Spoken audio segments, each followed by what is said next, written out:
વડાપ્રધાન નરેન્દ્ર મોદી આગામી 23મી સપ્ટેમ્બરે યુક્રેનની મુલાકાત લેશે. યુક્રેનના રાષ્ટ્રપતિ ઝેલેન્સ્કીએ પીએમ મોદીને યુક્રેન આવવાનું આમંત્રણ આપ્યું હતું. વર્ષ 1991માં યુક્રેન અલગ દેશ બન્યો તે પછી કોઈ ભારતીય વડાપ્રધાને તેની મુલાકાત લીધી નથી. યુક્રેન પહેલા વડાપ્રધાન 21 અને 22 ઓગસ્ટે પોલેન્ડમાં રહેશે. છેલ્લા 45 વર્ષમાં કોઈ ભારતીય વડાપ્રધાને પોલેન્ડની આ પ્રથમ મુલાકાત છે. અગાઉ વર્ષ 1979માં મોરારજી દેસાઈ ત્યાં ગયા હતા. તો વિદેશ મંત્રાલય વડાપ્રધાનની યુક્રેનની મુલાકાત અંગે માહિતી આપી છે. MEAમાં સચિવ તન્મયલાલે જણાવ્યું હતું કે ભારત, રશિયા અને યુક્રેન બંને સાથે સંબંધો છે. વડાપ્રધાન ત્યાં રશિયા યુક્રેન યુદ્ધને સમાપ્ત કરવા અંગે પણ ચર્ચા કરશે. આ પહેલા વડાપ્રધાન રશિયા ગયા હતા, જ્યાં ઘણા મુદ્દાઓ પર ચર્ચા થઈ હતી. તો PM મોદીએ ગત 20 માર્ચે પુતિન અને ઝેલેન્સ્કી સાથે ફોન પર વાત કરી હતી.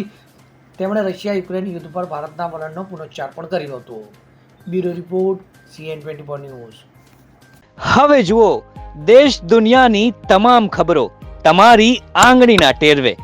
ઉઠાવો મોબાઈલ અને Google Play Store પરથી ડાઉનલોડ કરો અમારી CN24 ન્યૂઝ મોબાઈલ એપ.